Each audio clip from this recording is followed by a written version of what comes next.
So I can.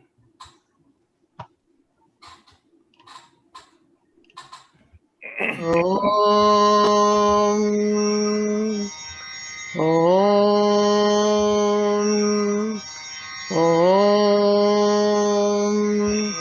Vakratunda Mahakaya Suryakoti Samaprabha Nirvignam Kuru Me Deva Sarvakaryeshu Sarvada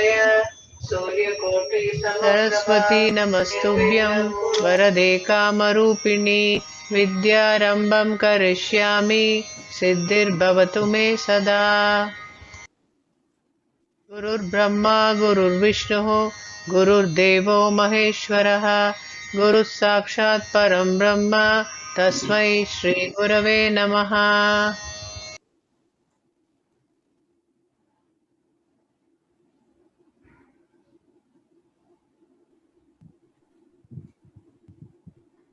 Namaste everyone. Good evening to one and all of you. I hope you've had a wonderful week. I am Sweta Rajaram and I will be your moderator this evening. Welcome, very warm welcome to the inauguration of the Singapore Festival of Hinduism organized for the first time here. This festival will be held from the 20th to the 29th of November 2020, organized by Hindu Center in Singapore. Packed with 23 events over 10 days, the online festival aims to inform, educate, and entertain, and is for all Singaporeans to learn more about Hinduism. The events cover everything from main tenets of Hinduism to important scriptures, explanations on Hindu iconography and deities, prayers, yoga, health and fitness, the science and art of home layout, one and all of you, holy places in the world for Hindus, and much more. Today, we have an informative keynote speech to be delivered by Mr. S. Ravenderan, Hindu World View and Key Tenets, followed by a Q&A session. But before that, I'd like to call on a few important people who have a few words to say. First and foremost, I'd like to invite Dr. Varaprasad, the President of Hindu Center in Singapore, to say a few words, just a bit about him. Dr. Varaprasad is a retired public servant who has spent his working life in the education sector at both the polytechnic and university level, as well as with the National Library Board as chief executive. He's been president of Hindu Center for the past 8 years, and during this time, the center has grown its footprint in education, service, and in many other devotional activities as well. Dr. Varaprasad, please. Thank you, Shweta. Mr. Edwin Tong, Minister for Culture, Community and Youth, and Second Minister for Law. Mr. R. Jayachandran, Chairman of the Hindu Endowments Board, and everyone who is watching this live stream inauguration event of the festival. Very, very good evening to all of you, and welcome to the Festival of Hinduism. Minister, the Hindu Center is indeed grateful to you for agreeing to inaugurate the festival. We are deeply humbled that you have found time in your schedule to support this event. Thank you, Minister.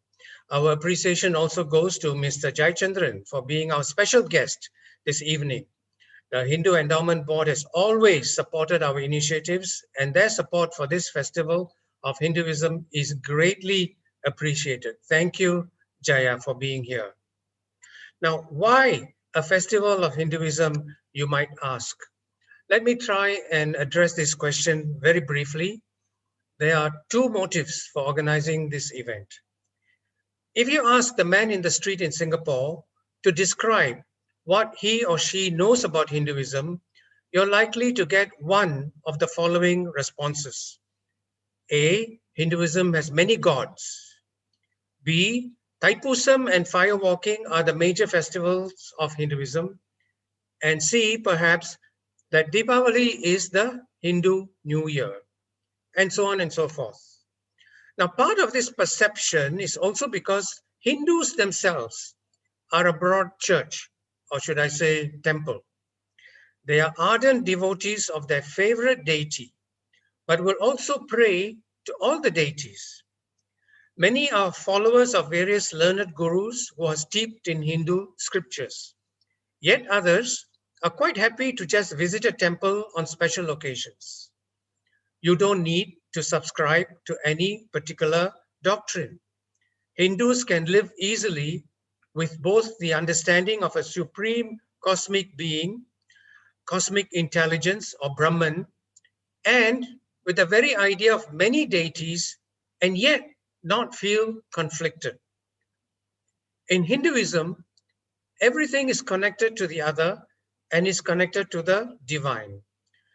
The COVID pandemic demonstrated the truth of this clearly by demonstrating this interdependence in very obvious and visible ways.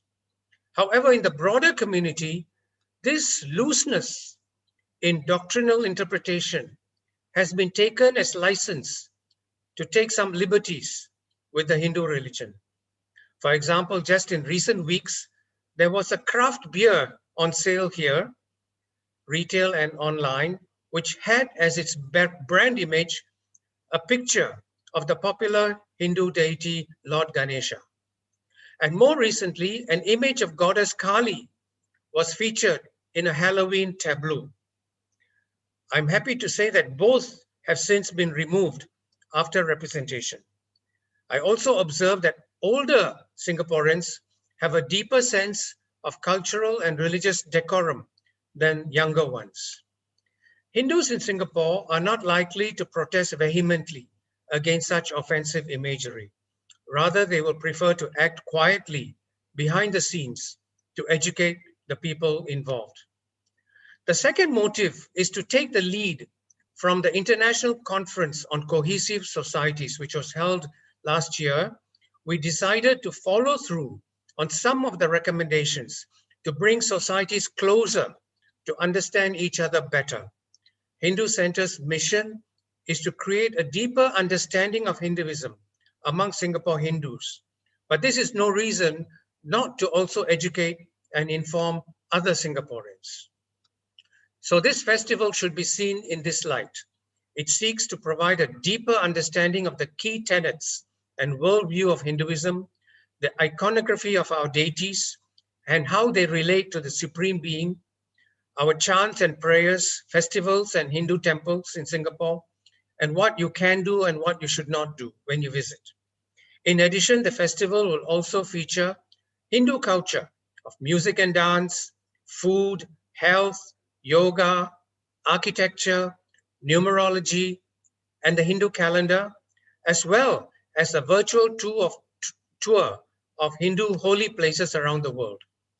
And on the festival website, you can post your burning questions and doubts ahead of each event.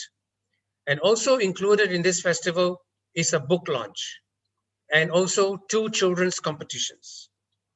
The finale of SFH 2020 is a session, Ask Me Anything on Hinduism, helmed by an eminent panel of knowledgeable local Hindus. We hope Singaporeans at large will make use of this unique opportunity to clear their doubts and questions about our religion. All these topics are intended to help the ordinary Singaporean become more culturally sensitive to the Hindu religion and its adherents. Hinduism is not and never been a proselytizing religion. So this festival does not seek to convert anyone, but to educate, inform, and celebrate our diversity. Finally, the festival is also a time to celebrate. This is an opportunity to celebrate the togetherness and harmony that Singapore enjoys. In the spirit of lifelong learning, we bring to Singaporeans a new perspective of Hinduism. And as we emerge from the COVID-19 pandemic, who doesn't want to have a break and enjoy finding out something new and different from which we could make our lives better? And since over the past 6 months, everybody has become familiar with webinars and live streaming, we have decided to follow the trend. This way, we can reach out to more people and offer more options. However, unlike the usual webinar, this is a multi-day, multi-event, and multi-streaming operation. And before closing, I want to thank the very, very capable task force behind this festival, led by my good friend Krishna Sadashiv. The team has worked hard behind the scenes to bring this to fruition in just 4 months. So kudos to each and every one of them, especially the tech team. Thanks also go to our festival partners who came forward with unique ideas, such as music and cooking demonstrations, and to the presenters and to the moderators. Once again, I would like to thank Minister Tong for his presence this evening, and to Mr. Jayachandran for his support. And to everyone and attending and watching this, I wish you all a very fruitful and informative festival of Hinduism. Thank you very much indeed. Thank you very much, Dr. Varaprasad. Next up, I'd like to invite Mr. R. Jayachandran, the chairman of Hindu Endowments Board, to say a few words. Mr. Jayachandran has been the chairman of the Hindu Endowments Board, a statutory board, since 2014. Till recently, he was the non-executive chairman of Olam International, a major player in agricultural commodities space in Asia, and played an important role in Olam's growth to its multi-billion-dollar business today. He has been the executive director of Kevalram Chandrai Group of Companies for over 3 decades and now functions as a non-executive director and a strategy advisor. He's currently also Singapore's High Commissioner to Mauritius and a member of the advisory board of the Indian Heritage Center. Mr. Jayachandran, please.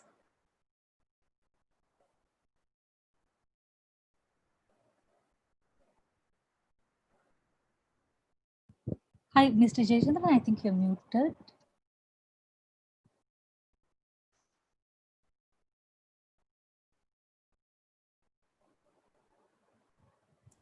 Yes, you are. Yep. Mr. Edwin Tong, Minister MCCY and Second Minister for Law. Dr. Varaprasad, President, the Hindu Center.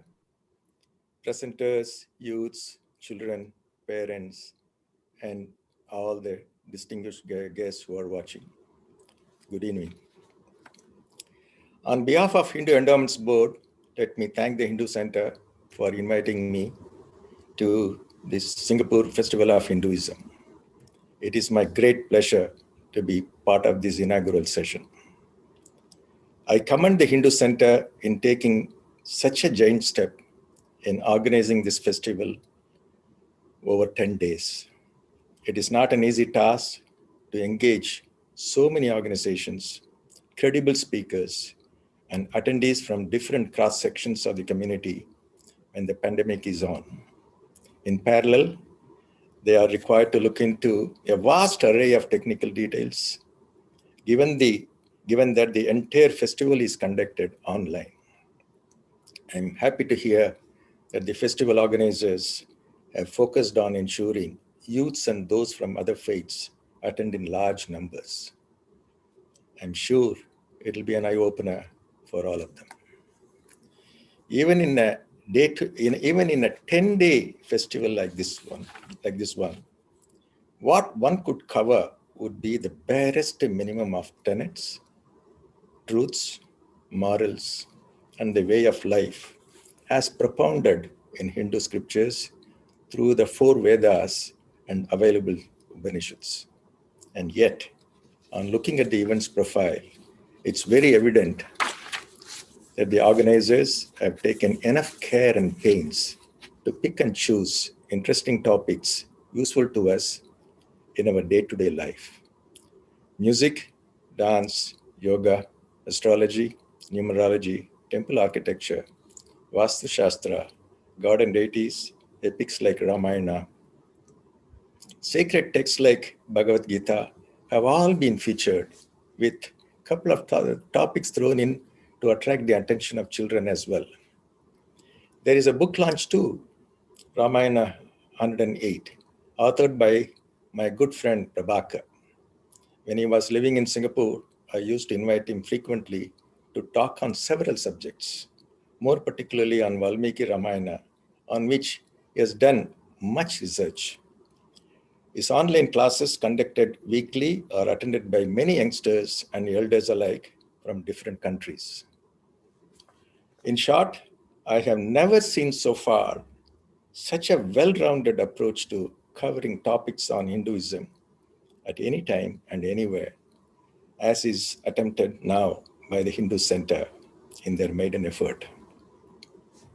Hindu Endowments Board fully supports this effort that will add a deeper dimension and understanding of the religion amongst practicing Hindus and others from other faiths. This should in turn help in building greater religious harmony in Singapore. Now, turning to Hinduism proper, it is worth asking ourselves a few pertinent questions, more to promote understanding amongst the youths and people of other faiths. Is Hinduism a religion or a way of life seeking the eternal truth? Is it possible to date the origin of Hinduism? Would it be 2000 BC to 1500 BC or even before that? Some texts refer to astronomical occurrences and geographical features many thousands of years before that timeline. The great Hindu epics, Ramayana and Mahabharata, refer to positions of stars and constellations that would date Hindu religious practices much earlier than that. How was the value of zero as a measure was developed in India by great Hindu mathematicians like Brahmagupta and Aryabhatta? Surprisingly, the distance between Earth and Sun was determined precisely by rishis thousands of years ago through their intuitive powers. How were such intuitive powers developed by them? Very interesting indeed. Now, turning to Hindu gods, Yajnavalkya, the Vedic sage who lived between 8th and 7th century BCE, was asked, how many gods are there really? He said, one. On further questioning, he said, all the deities we worship like Rudra, Shiva, Vishnu are all the chief manifestations of that supreme one, the highest, the immortal, the incorporeal, and omniscient. Hinduism encourages self-inquiry, silencing the mind, calming the senses, and finding answers within. It encourages getting answers for questions like, where did I come from? Who am I? Where am I going? What is the purpose of creation? And what is the aim of my life? Those who have found answers have shared them with us, but each one of us has to find our own way to these answers through our own chosen paths. May it be through intellectual pursuit, known as jnana, devotion, called bhakti, or service, also known as karma. The philosophy of Hinduism is not meant to answer one's intellectual curiosity or vain speculation. It is a guide to the path of life. It spiritualizes human existence. According to Hindu tenets, there is an essential unity in the conception of religion and outlook on life. I'm certain some of the topics on Hinduism coming up in the next few days will deal with these with simplicity and in a down-to-earth manner. There are many questions amongst the young and those from other faiths on Hinduism. Why are there many gods? Why is cow so sacred? Why do we believe in rebirth? Why do we do penance and take vows, etc.? Please keep the questions ready and field them to the learned presenters at the various sessions. You will then start your journey towards understanding Hinduism and its fundamental message: all religions seek the same truth. My best wishes to organizers and to all presenters. I'm sure the virtual audience will find the sessions very fruitful and informative in the coming 10 days. Thank you. Thank you so much. Thank you so much, Mr. Jayachandran. Finally, a very, very special guest who we are very honored to have with us, the Minister for Culture, Community and Youth, and Second Minister for Law, Mr. Edwin Tong, has a few words to say. Minister, please.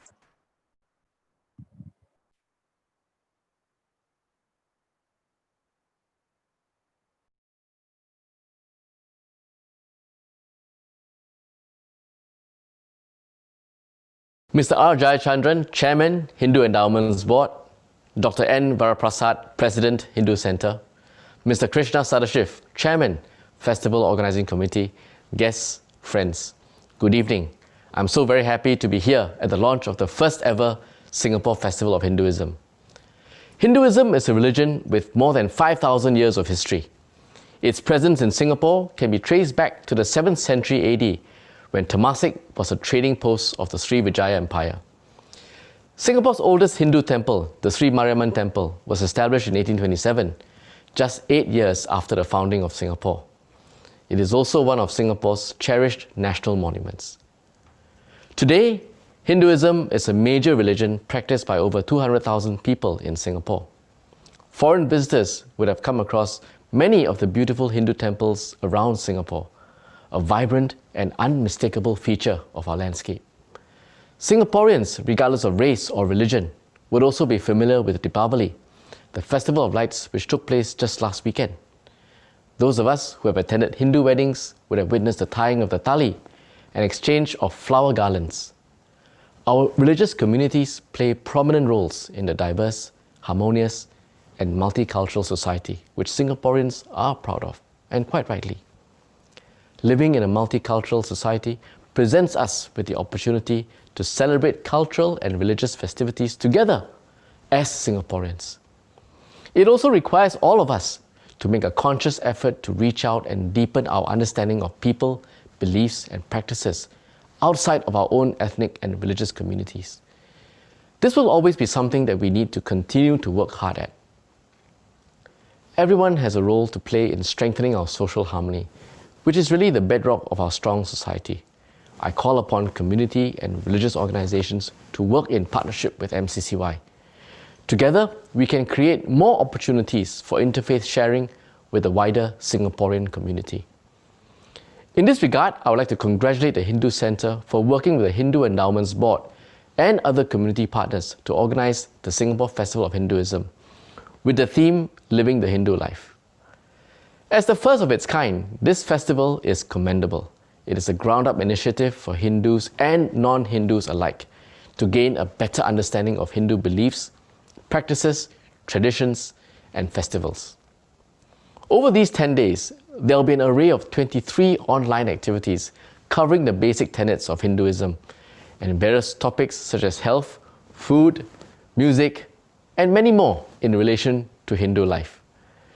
Through these activities, I believe participants will be able to discover new knowledge and gain a greater appreciation of our Hindu community in Singapore. I would also like to commend the festival organizers for holding your activities entirely online amidst the COVID-19 pandemic. While the form and presentation may have changed, the essence of your activities remains the same. The COVID-19 pandemic has changed the landscape of worship for all religious communities in Singapore and indeed around the world. In Singapore, our communities have stepped up over the past months. They have led by example, making adjustments to their activities and rallying Singaporeans together during these very trying times. For example, I was encouraged by what I saw during my visit to the Sri Mariamman Temple a few weeks ago to observe the preparations for the annual Hindu Firewalking Festival. The temple worked closely with MCCY and the Singapore Police Force to make adjustments to the practices so that the festival can be conducted in accordance to safe management measures, whilst at the same time keeping close to its traditions. This allowed a core group of participants to continue with essential rites and proceedings, such as crossing of the fire pit later in the day. More than 100,000 devotees were also able to observe the festival this year via live streaming. This has not been easy for many of us, but I'm encouraged by the unwavering support from our religious leaders and organizations for their effort in keeping their places of worship COVID safe. I also thank our religious communities for working closely with MCCY on adhering to public health measures. It is through our collective effort that we can progressively resume even more activities and bounce back stronger from this pandemic. Once again, I would like to congratulate the Hindu Center, the organizing committee, and its partners for putting together the very first Singapore Festival of Hinduism. Thank you very much and have a very pleasant evening ahead. Thank you. Thank you, Minister, Mr. Jayachandran and Dr. Varaprasad, for your kind words. On to the keynote event of today, a speech on the Hindu worldview and key tenets.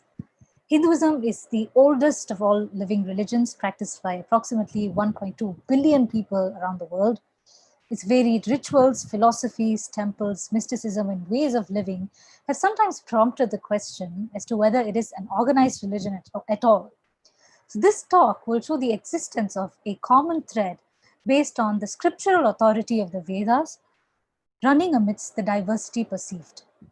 This common thread also forms the basis for the world view of Hinduism and the origin of its key tenets that make Hinduism remain relevant, endearing, and enduring in modern society. So it is my pleasure to introduce the distinguished Mr. S. Ravenderan, who will be talking about the Hindu worldview and key tenets. He's been an ardent student of Hinduism for over 3 decades and has been teaching Hinduism for more than 10 years in various Indian and Hindu organizations. He's also been a speaker and facilitator at IRO's Interfaith Dialogues, as well as a writer of Hindu articles in various Hindu Center publications. Mr. Ravenderan has trained Hindu counselors for deployment in Singapore prisons as religious counselors and also served as vice president and remains a current volunteer teacher at the Hindu Center. His presentation will be followed by a Q&A session, so don't go anywhere. Mr. Ravenderan, take it away.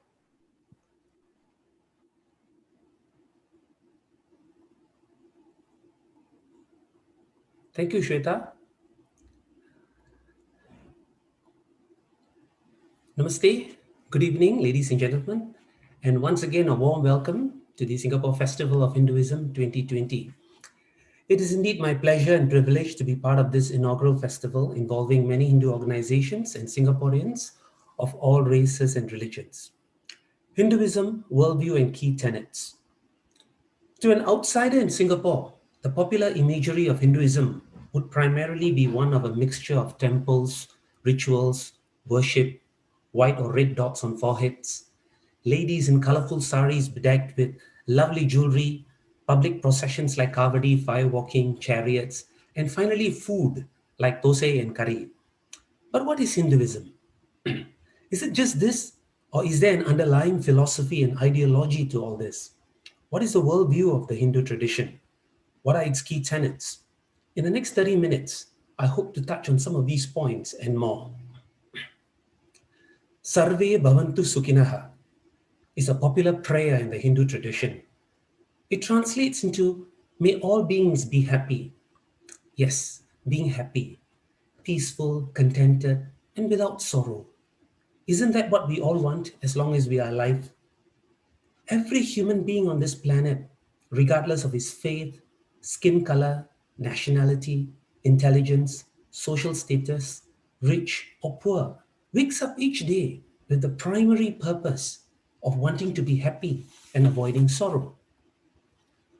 All transactional activities seeking securities, pleasures in varied forms such as studying, earning, exploring, enjoying, praying, playing, speculating, eating, surfing, just to name a few, are all geared towards the ultimate objective of achieving happiness and peace and not being sorrowful. But does every human endeavor go as planned? Is the happiness that is sought in the myriad activities definitively attained each time? We may put in the best efforts and have the best plans in place, but do things always turn out as envisioned? If they did, there will only be happiness in this world and very little sorrow. Wouldn't that be wonderful? So what is man to do? Does he resign himself to this supposedly random element that interferes and shapes outcomes sometimes and not at other times?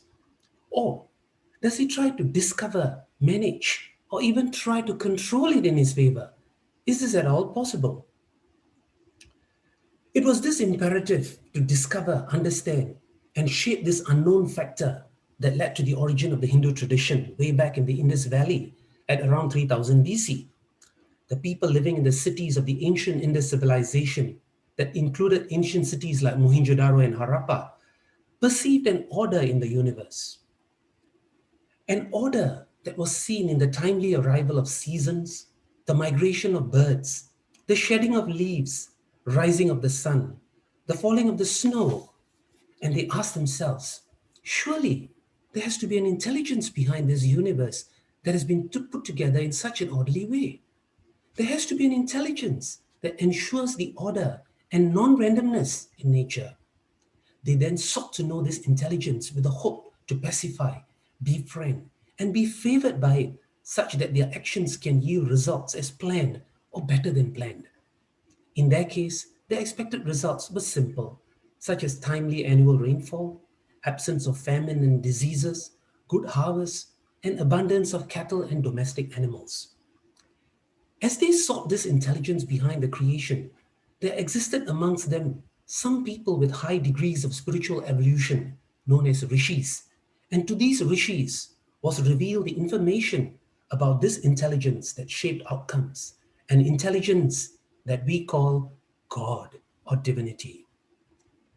The revelations by God about God were in the form of words known as mantras, and the collation of mantras came to be known as the Vedas, which were later shared with the common people.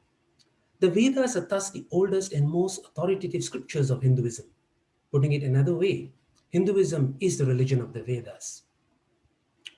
Over time, many other auxiliary scriptures were also developed, but their inclusion into the Hindu tradition was premised on their deference to the authority of the Vedas. The Vedas, together with the auxiliary scriptures, are called Shastras, and this body of spiritual knowledge serves to define Hinduism to the present day. So is there a single authoritative book for Hinduism as there is for some other religions? The answer is no. But there is a single authoritative body of knowledge for Hinduism that is called the Shastras. What did the Shastras reveal? They revealed God in his pristine aspect and God's relationship with man and creation. Shastras also prescribed laws by which a man should live in harmony with other men and the nature around him, such that the unknown factor shaping outcomes that I mentioned earlier can be skewed in his favor and a happy and peaceful life enjoyed. These laws of righteous living and duties came to be known as Dharma. Examples of Dharma would be truth, kindness, compassion, non-judgment, love for fellow men, forgiveness, and worship of God.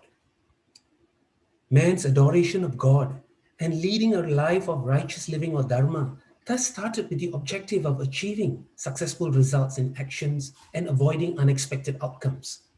The Shastras express on countless occasions that if man were to lead a life of Dharma, the results of his actions will be favorable and he shall enjoy a life of happiness and little sorrow.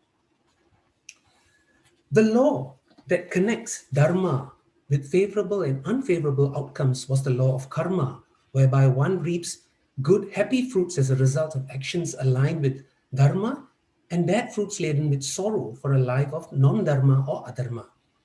The Shastras also reveal that the human soul was in a constant evolutionary process or reincarnation of birth, death, and rebirth, continuously acquiring different physical bodies throughout its journey. As such, the law of karma extends beyond a single life, and the fruits of dharmic and non-dharmic actions may be accumulated to be experienced in subsequent births as well. Essentially, man was given a formula to experience perpetual happiness based on a life centered on God. In this formula, all human goals of seeking securities like health, wealth, and family is grouped together and known as artha, and all forms of enjoyments collectively known as karma. Artha and karma has to be sought based on dharma, thus making dharma too a human goal to be achieved. These are thus the three primary goals of every Hindu: to seek securities and enjoyment in life governed by the precepts of dharma, righteous living. Dharma is to be known from the Shastras, and Shastras in turn are based on revelations from God. And the law of karma shall thus deliver a happy life. This is the fundamental aspect of the Hindu worldview, a worldview centered on God to enable attainment of happiness and avoidance of sorrow, a God-centered life. But the story does not end there. The question arises, is life just all about seeking securities to make myself stable and secure, and thereafter enjoying till my time is up on earth? Is there a goal beyond this seeking of health, wealth, family, and enjoyment? A story from the Shastras describes an encounter between a student named Narada and his teacher Sanat Kumara. Narada desired religious instruction from Sanat Kumara, but the teacher requested him to describe first the various intellectual disciplines and skills that he had acquired. Narada goes on to elaborate what he had learned: the 4 Vedas, Mahabharata, grammar, rituals, mathematics, logic, ethics, war, and many other disciplines.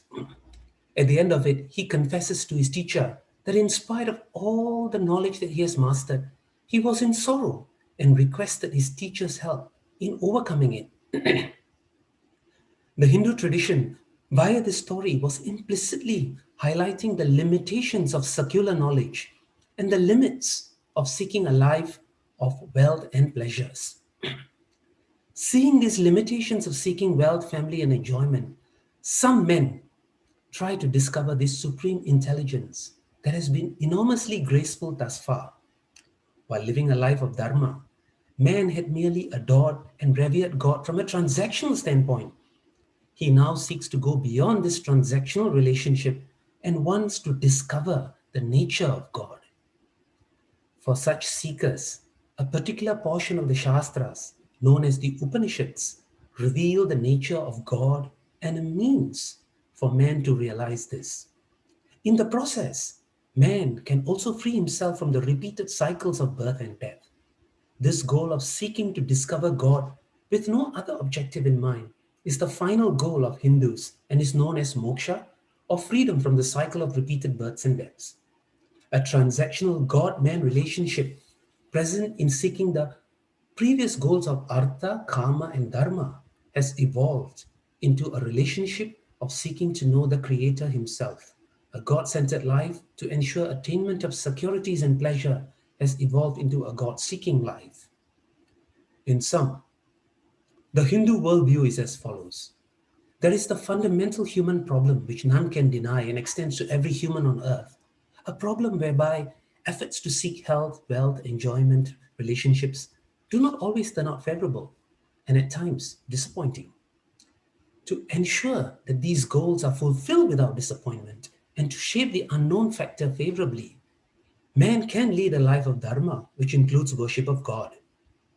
This is a God-centered life based on a transactional relationship between man and God for the fulfillment of the 3 goals of artha, kama, and dharma to attain peace and happiness. The limits of seeking wealth and enjoyment are seen at some point by some people, and there starts the pursuit of the 4th goal, or moksha, whereby man tries to discover God in his essential nature and determine the true relationship between man and God, and thus free himself from the continuous cycle of birth and death. A God-centered life, one that is popularly practiced by the majority of Hindus, evolves into a God-seeking life in some people to realize the essential nature of God himself. Hinduism is not a pure belief system. It has evolved from a philosophical base that serves as a lighthouse and underpins the various religious practices, ethical lifestyles, and outlook towards life. The Hindu philosophy, articulating the relationship amongst God, man, and creation, is open to logic and thought reasoning. The Hindu method of inquiry into the truth of the philosophy is to raise objections against itself, a process known as Purva Paksha, and subsequently answer them logically, thus establishing the initial stated position or Siddhanta. We have a tradition of raising objections that cannot even be imagined by others and then answer them convincingly. This is done because we want to explore and discover the truth, and the Hindu tradition promotes this free spirit of inquiry. To quote from the great philosopher and ex-president of India, Dr. S. Radhakrishnan, Hinduism is not just a faith. It is the union of reason and intuition that cannot be defined but is only to be experienced. Evil and error are not ultimate. There is no hell, for that means there is a place where God is not, and that there are sins which exceed his love.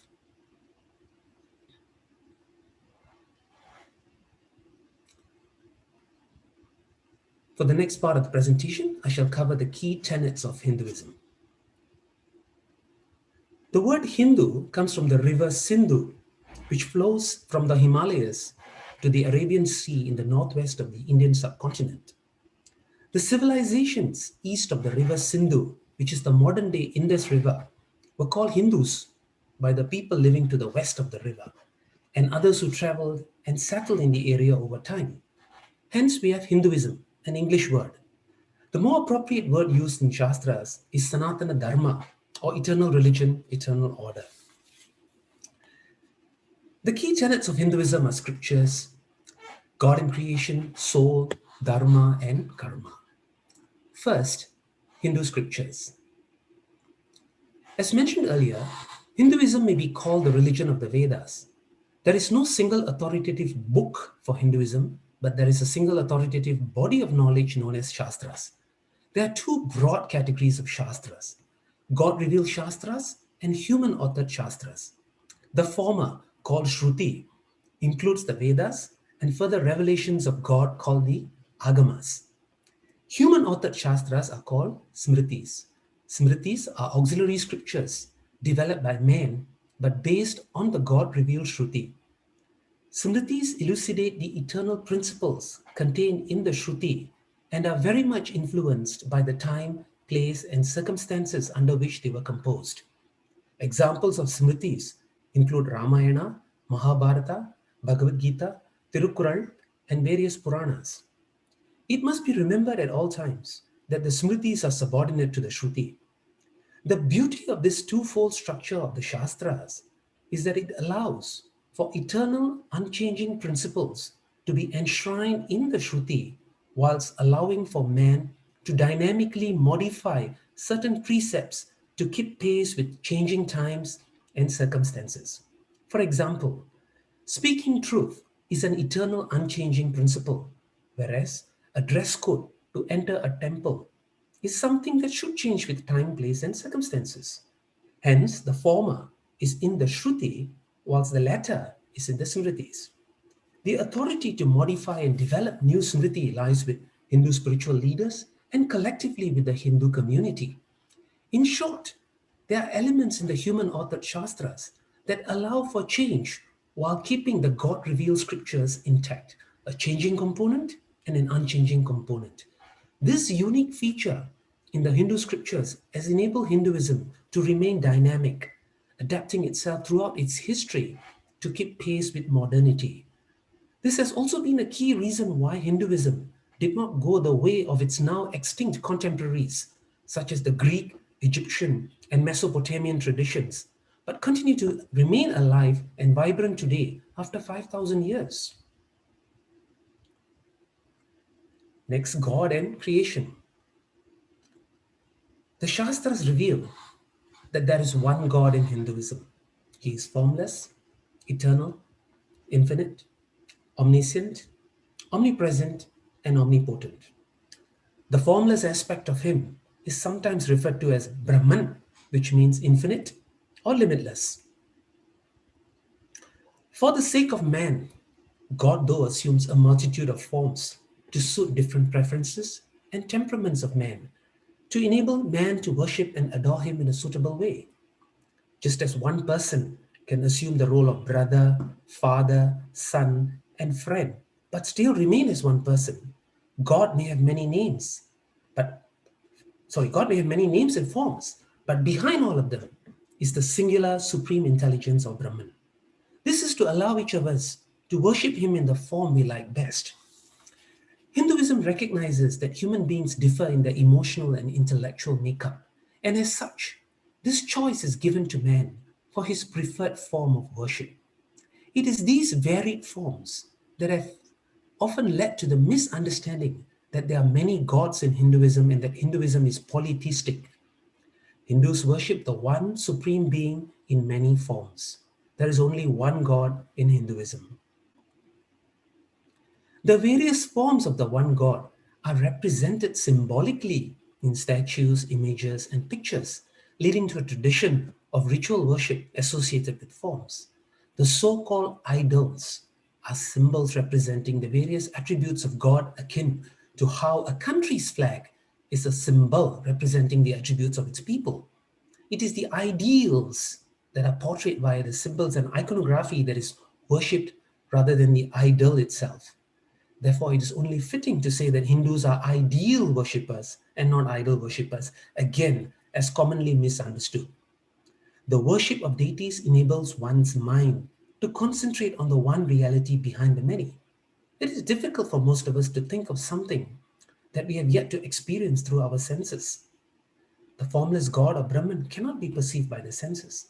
Hence, worship and meditation on God is enabled through the forms and deities. The worship of the different forms of the one supreme intelligence over time led to the different denominations within Hinduism, with each denomination centered on a specific form of the formless.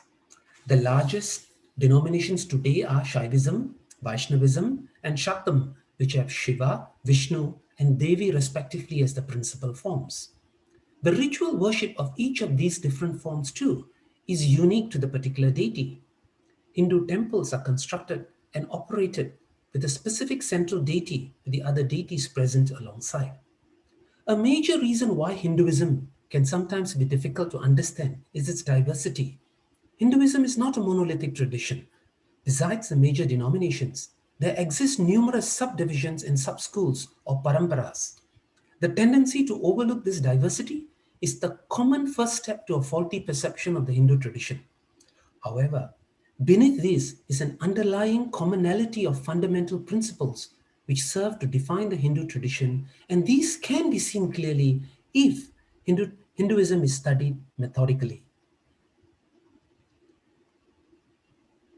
The mention of God is not complete without the mention of creation. What is the relationship between the creator and the created? In the Hindu tradition, creation is but a manifestation of the formless God or Brahman. He brings forth the universe out of his being and eventually withdraws it again into himself.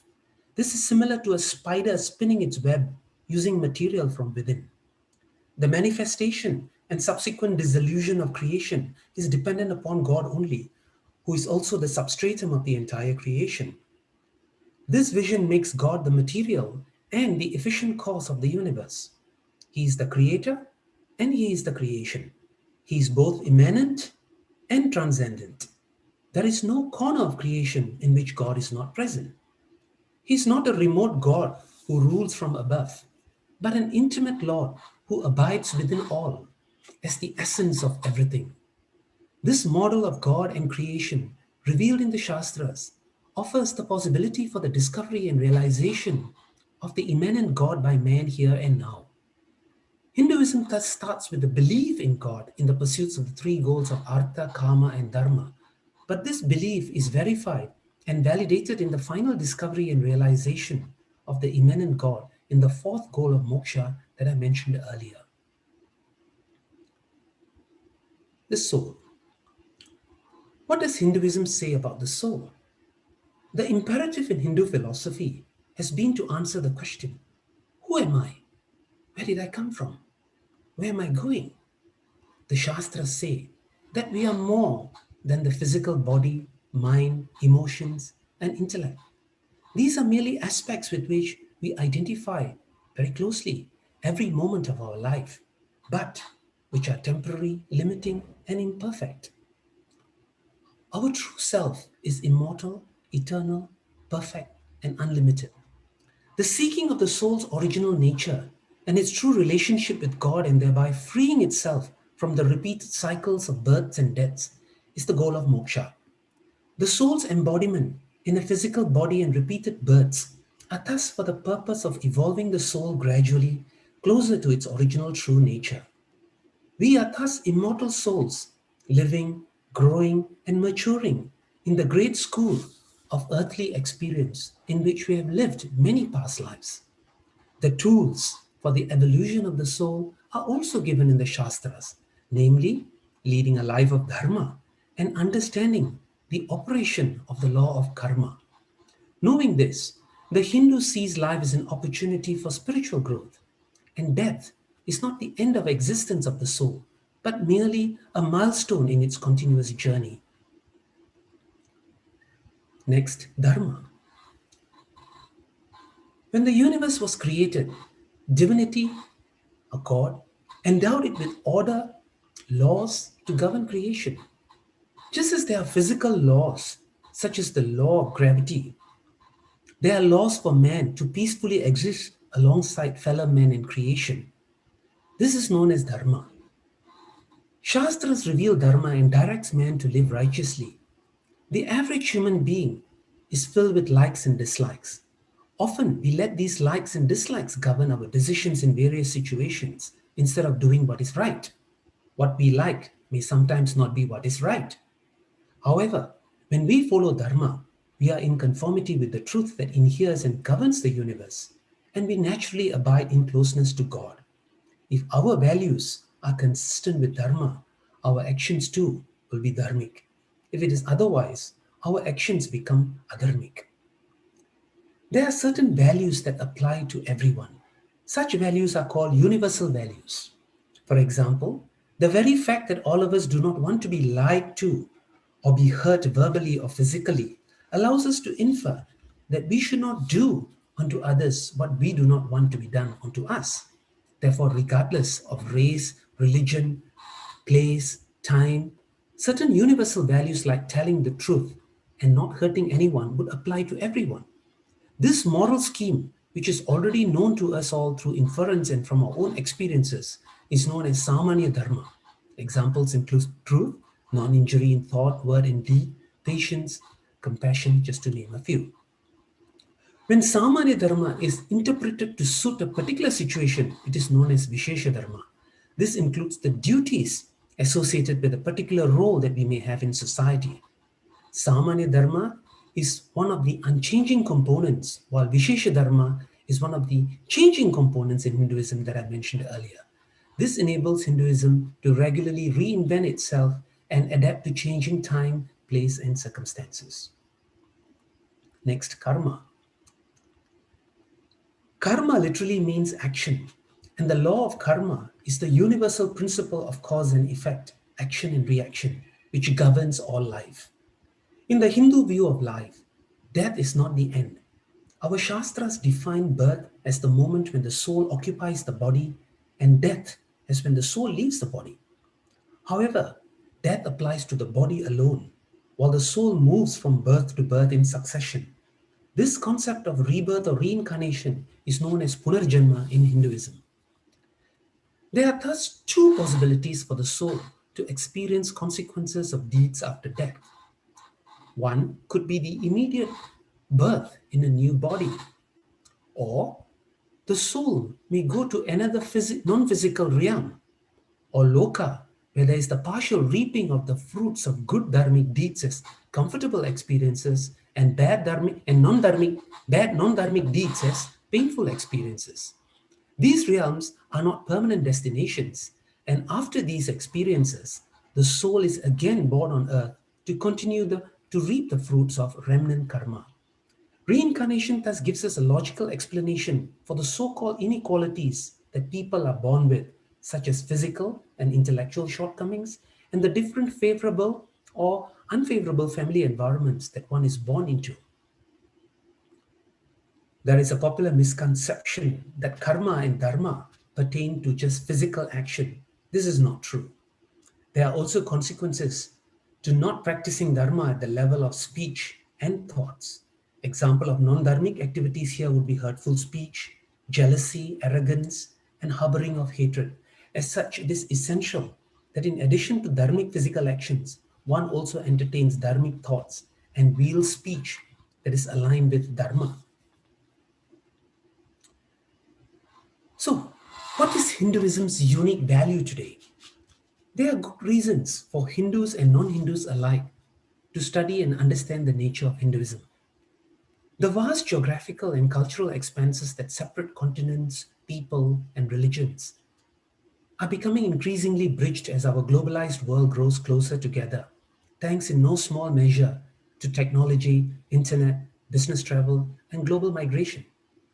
In an increasingly pluralistic world, it is essential that Earth's people learn and appreciate the religions, cultures, viewpoints, and concerns of their planetary neighbors.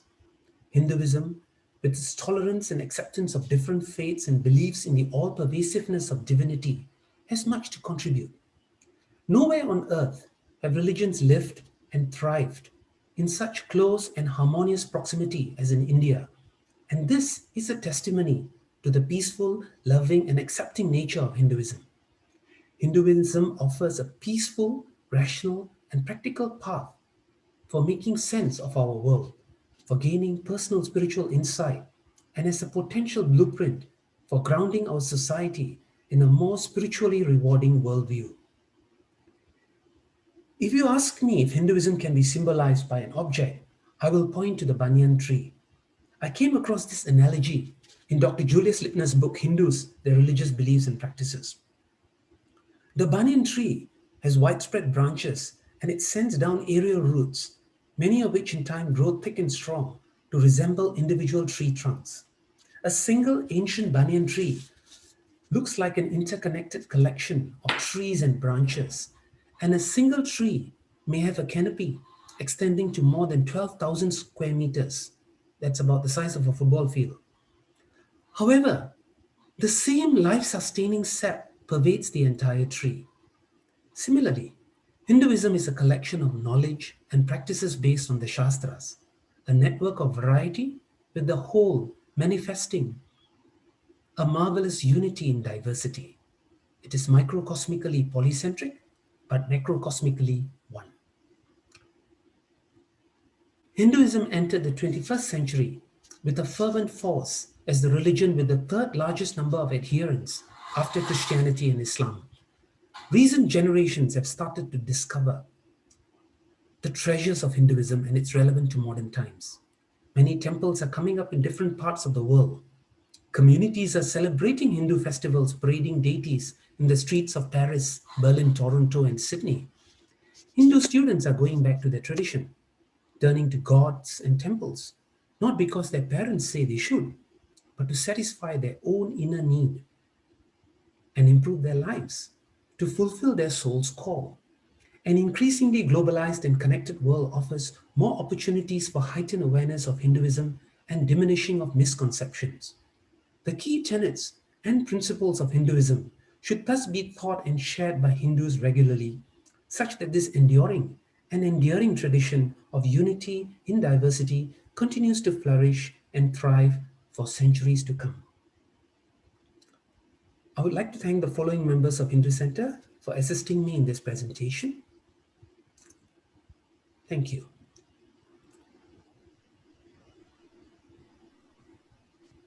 Thank you so much, Mr. Ravenderan.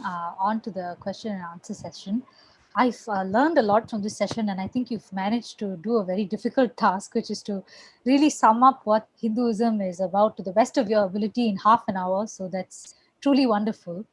I just like to start off with a question that someone has asked. You've talked a lot about the body of spiritual knowledge, Hindu scriptures, Vedas, and Shastras. If one had to distill the essence of Hinduism into a few tenets of daily living, what do you think they would be? There are a few, to understand the tenets, to live out the tenets of Hinduism, one needs to go back to Dharma. So the question inevitably would, where can I find Dharma? So that will bring us to the Smritis that I mentioned earlier. So some of the good starting points, places where I can come to know what is Dharma, would be texts like Tirukkural, Bhagavad Gita, and Purana. So that would be the short answer. If I know nothing whatsoever about Hindu Dharma and I want to know how I can live a life of Hindu Dharma, so that would be the starting point. But right. That answered your question. Oh, absolutely, absolutely. I'd like to ask a question as moderator as I may, if this is something I'm hugely interested in. You talked about Vedas, Shastras. For me, this is something I see my parents doing, engaging in prayer. In your many years of experience interacting with so many people, can I ask how we could encourage the youths of today, the millennials of today, to be more in touch with the Hindu religion? How do you think we can go about encouraging that? Two aspects. One is the learning, the other is the practice. The practice part of it is probably well anchored in Singapore. I mean, look at Singapore youths. You've got various opportunities, temples, festivals to participate and be involved in the practices of Hinduism. The part that may be lacking, in my view, is the learning part, because as you mentioned, as you rightly pointed out, Shastras may be in a form that is not so palatable readily, for youths. Exactly. So we need to distill it. We need to craft it, modify it, and put it in a format, in a form that can be digested easily by people. Again, our attention spans are short. We need 2-minute video clips these days. I can't sit there for a 20-minute YouTube video, right? So we need to put it in these type of forms, bit size, where youths can quickly digest and assimilate it. So this is where it brings us to the part about Hindu learning. And this is where Hindu Center has its role, its niche role, I would say, to share, to have Hinduism learning communicated in a very structured way in classroom setting with notes, such that people can easily digest it. So if you ask me if there's a gap, the gap would be this learning part of it. So for youths, while they may be practicing Hinduism via the various temple activities and religious festivals, the learning part of it is something where they may have to probably go to YouTube or Google today, and it's a huge ocean out there. So they probably need some structure, and that is something that probably they can come to Hindu Center for a start. For our courses and our programs, and we do have programs for youth, so that be one place where they can start learning Hinduism to supplement that practice, that the Hindu practices that they may already be doing. You never know, inspired by your wonderful presentation, you could see a Hindu influencer on TikTok, sort of distilling the Shastras into 20-30-second fun bites for people to see. Because like you said, youths of today, many people of today don't have a long attention span. So, different ways to get the message to youths. In the main, just moving on to the next question, in the main Hindu epics, whether it is Bhagavad Gita, Ramayana, Mahabharata, etc., the hero whose path and journey we explore is, normally a young, athletic, strong, martially gifted male with additional input from other males like Bharata, Hanuman, etc. So I'd like to ask, and this was a question posed to me, what is your interpretation of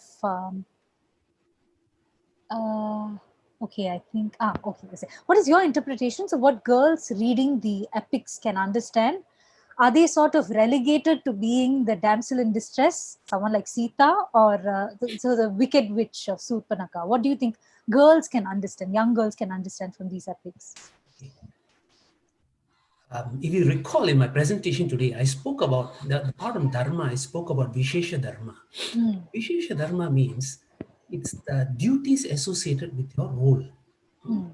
So, in roles, there is no such thing as higher and lower. This is again a misconception, We think that the husband, just because he's out there fighting demons, has a higher role than the wife. These are all misconceptions. And even today in modern society too, we have these issues, So, Mahabharata, Ramayana are about, in some parts, they talk about the Samanya Dharma, which is the common Dharma of universal values. But they also talk a bit here and there about the Vishesha Dharma, which is the Dharma associated with the various duties. The duties of a husband, duties of a wife, duties of a king, duties of a friend, duties of a brother. You see all this in Ramayana. So, and there, nowhere do they say that the man is superior or the woman is inferior. In fact, Sita's role is so pronounced and amplified, and many a times she's made to be an example for that role, not because of her submissiveness to Rama, but because of the way she played her role well. So the question then, we fast forward to today's modern society, does it mean that today's girls have to behave just like Sita? No, obviously not.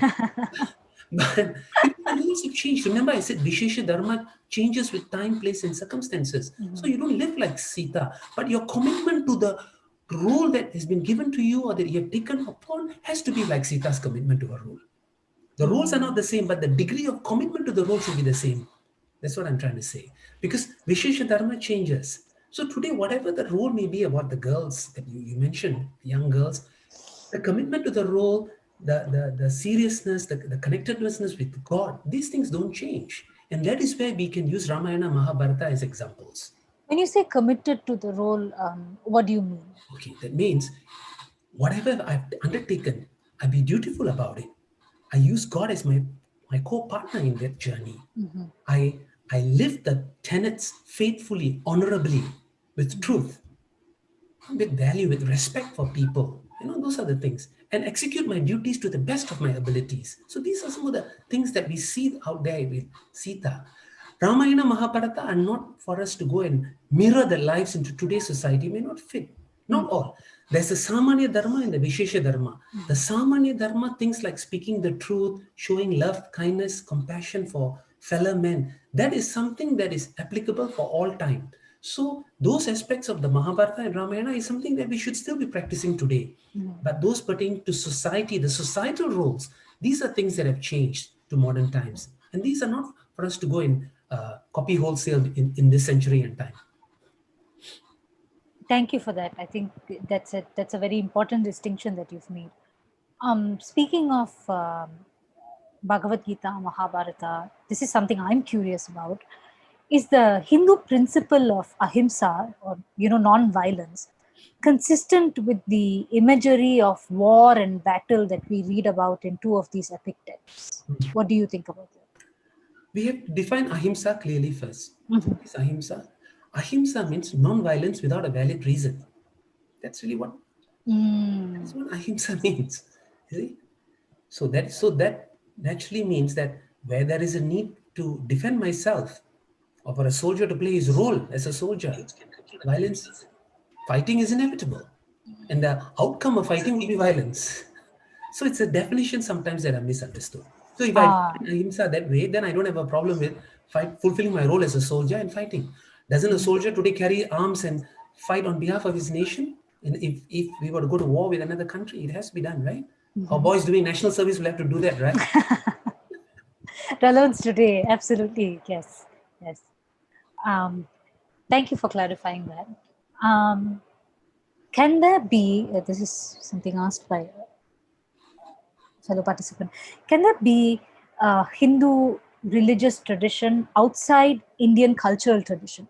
For example, can traditional Hindu weddings be practiced in countries where you can't source coconuts and bananas, for instance?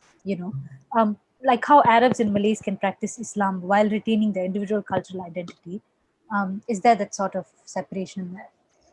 But don't we see that happening in Singapore, if I'm not wrong, because there are many Hindus who are not Indians. And in Singapore, we have many of them. So Hinduism is not synonymous with there's common ground with Indian culture, but if I'm not immersed in an Indian culture, that doesn't stop me from being a Hindu.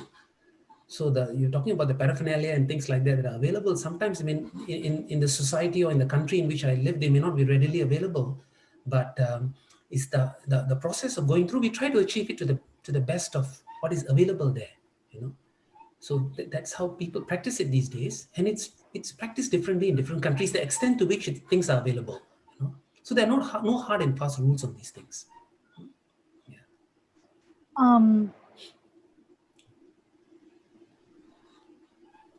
How does Hinduism explain the presence of evil in the world if everyone is divine in nature?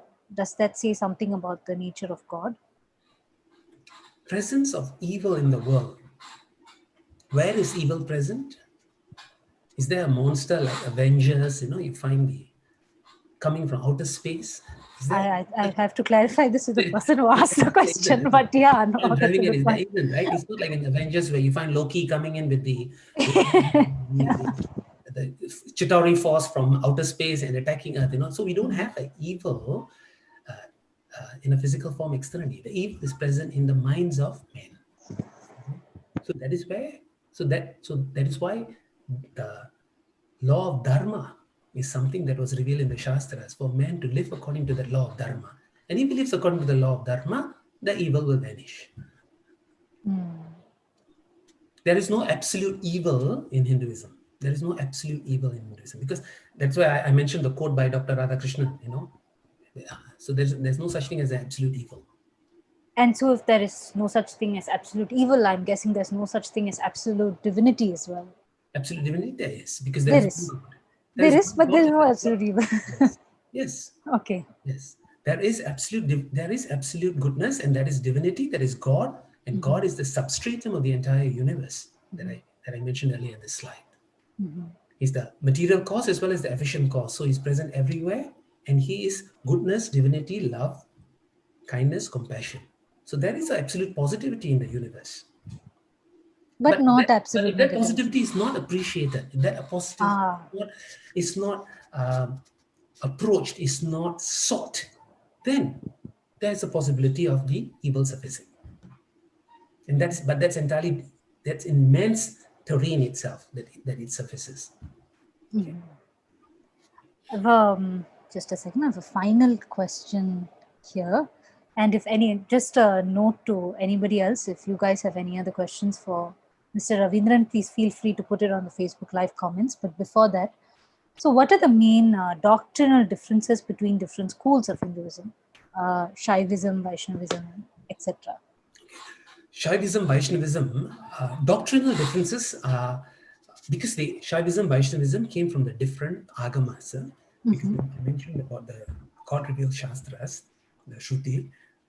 There were later revelations called agamas. So Shaivism is called Shaiva agamas, Vaishnavism is called Vaishnava agamas. The doctrines differ slightly. Ways of worship, temple construction, all of these vary. So that's how the denominations differentiate themselves. And sometimes in their history, they have also had a lot of rivalry too, out of misunderstanding, out of not understanding each other.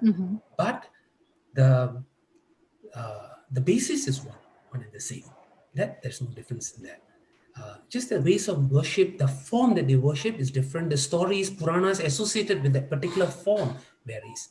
And interestingly, there are many Hindu scriptures, later day scriptures, that actually go on to say that notwithstanding all the different forms, God is one. And that actually there's no difference between Shaivism and Vaishnavism. There are scriptures to that effect that say that. Fascinating. Okay. Okay, we have a few more questions. This is an interesting one. So, while Hinduism is ingrained with scientific exploration, how did we fall behind in making the modern society progress? How can we course correct? And is there a 21st century smriti? Falling behind, what is the, I got to understand that, because we mustn't confuse Hinduism with the Indian society, right? As in the India as a country.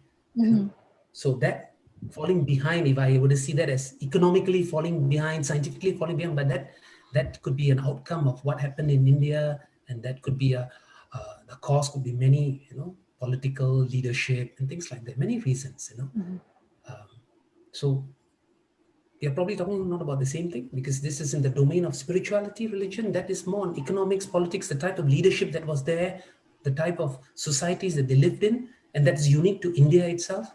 It may not be applicable so much in Singapore. But is there course correction to be done? And with regards to the smriti, is there, 21st century? I don't quite get the part. Course correction isn't? Correct towards what? You see? Yeah, I think the person would ask the question, clarify it. But maybe let me just I'll make some assumptions and try to answer that. You see, religion and spirituality are something that are very personal. One of Swami Chinmayanda used to say, it's a subjective science. Typically science is objective. You look at experiments, results, but spirituality is subjective science, and you are the subject. So, if you look at it from the individual standpoint, how much of progress have I made? And if you talk about course correction, it's about correction with respect to myself, with respect to how much I've deviated from the path that is intended. You see, so you can't apply it collectively to a society. You see, so spirituality should be always from the first person standpoint.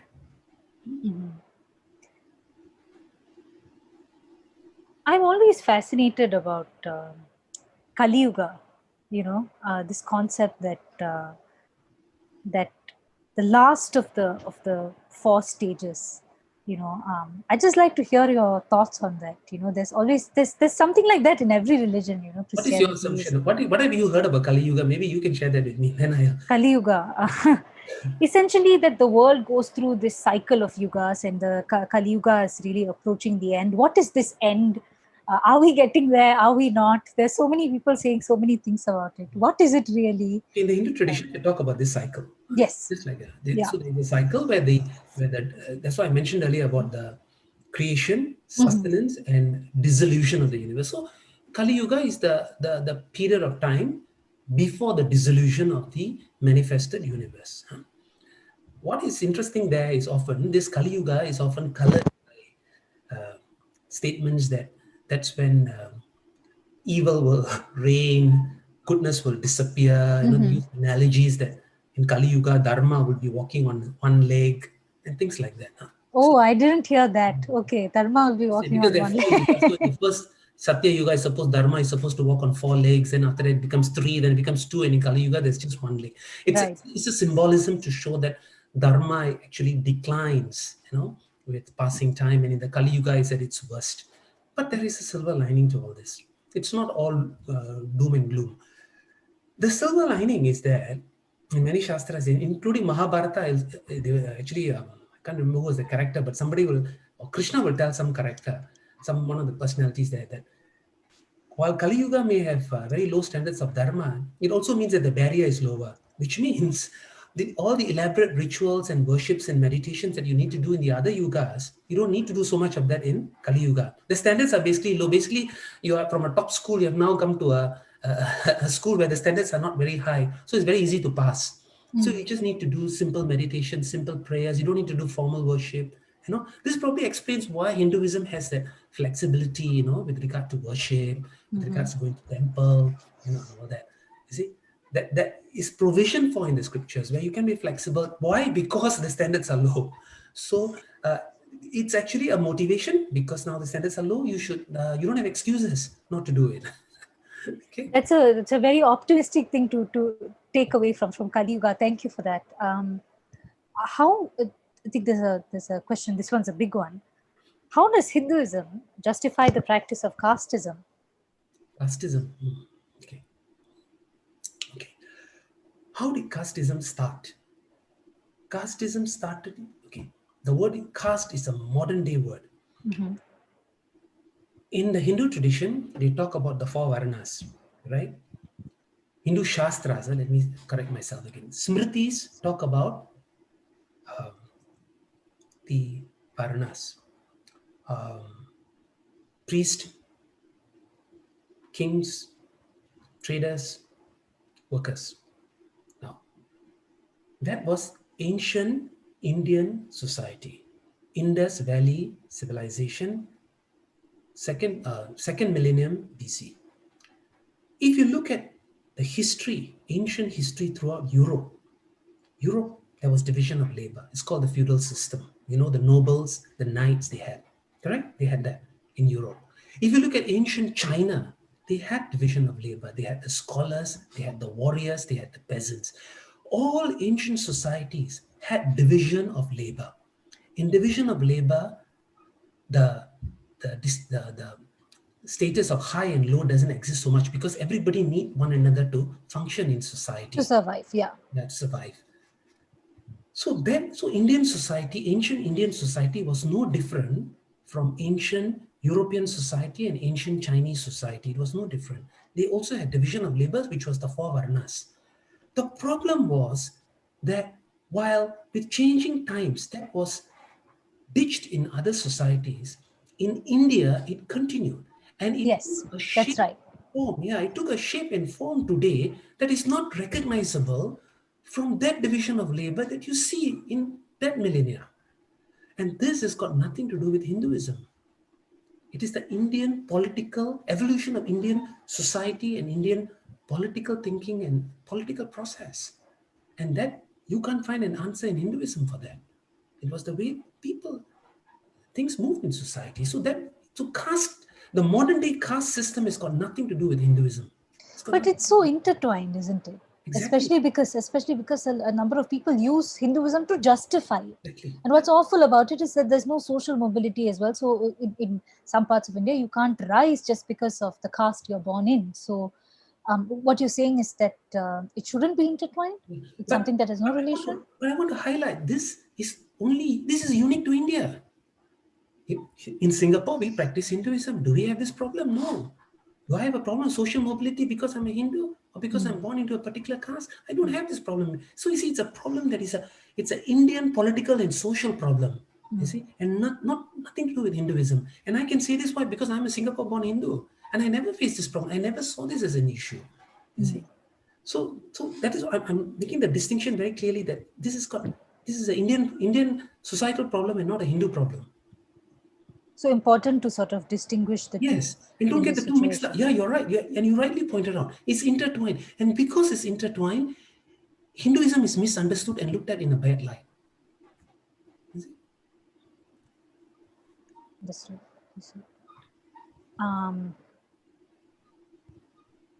Speaking of, people interpreting the religion howsoever they want, I think this is a follow-up question. Hinduism is, based on oral tradition, and I think the question asked is, will this lead to wrong interpretations based on individuals' intellectual capacity? Okay, it's a good question. That is why, again, going to my presentation, I spoke about Shruti and Smriti. So, Shruti is God-revealed scriptures. This cannot be touched. This is cast in stone. It's always there. It's eternal. The human-authored scriptures continuously evolved. With time and space, they keep changing, correct? So new scriptures, new human-authored scriptures get produced, if I may use that word. They are formulated as time progresses.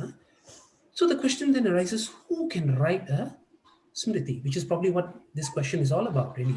Who can write a scripture and can he write it in a way that is biased? Can he write it in a way that is biased? Can he write it in a way that undermines Hinduism or brings into Hinduism on a different trajectory? There are two safeguards there. The first safeguard is that the Smriti that is produced cannot contradict the spirit of Shruti. It means the human authored scriptures cannot violate the spirit of the God-revealed scriptures. For example, I cannot come up with a scripture today and say it is okay to tell lies, for example. Because then I've violated a fundamental tenet of the Shruti, the Vedas, that Satyam Vada says you should speak the truth. You see? So this is one safeguard number one.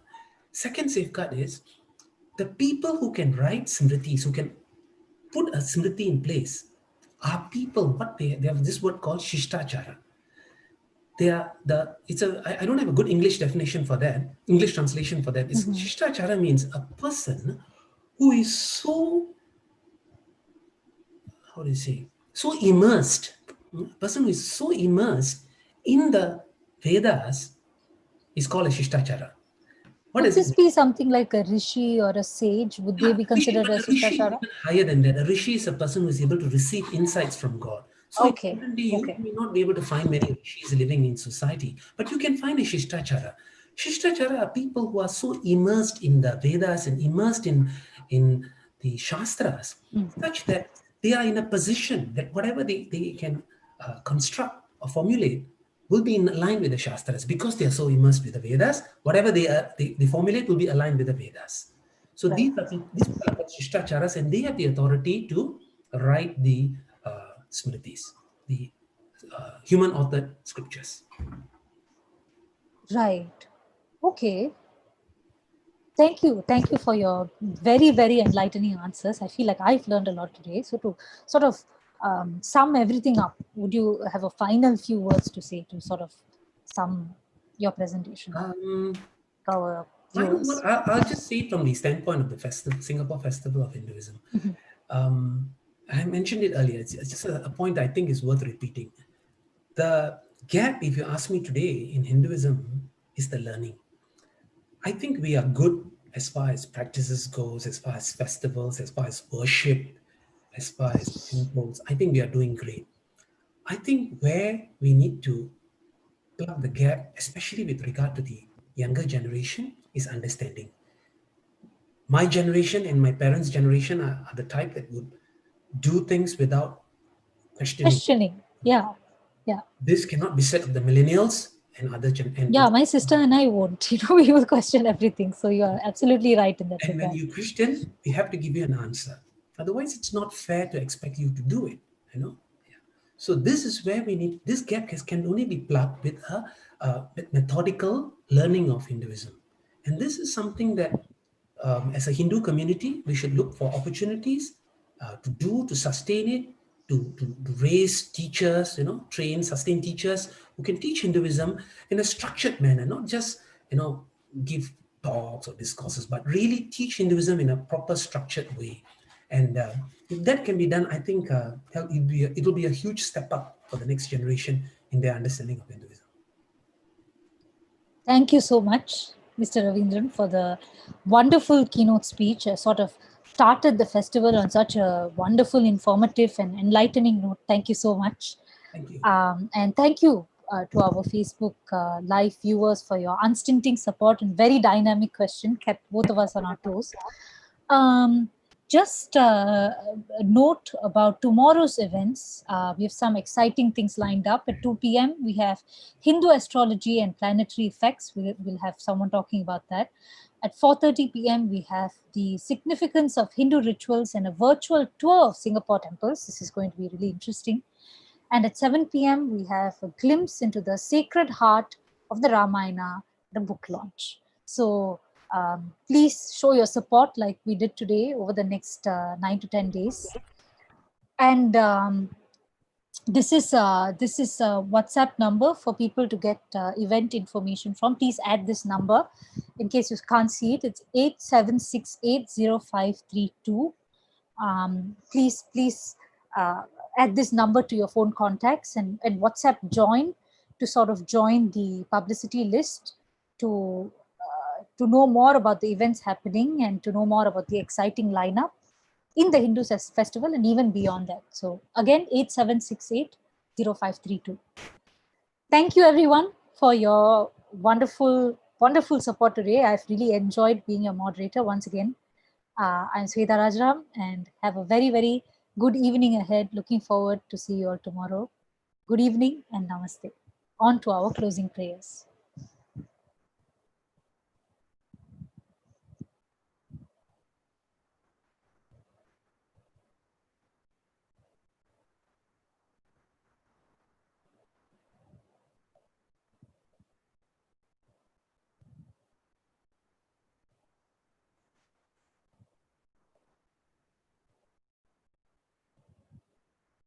Could the closing prayers be put up, please? Thank you.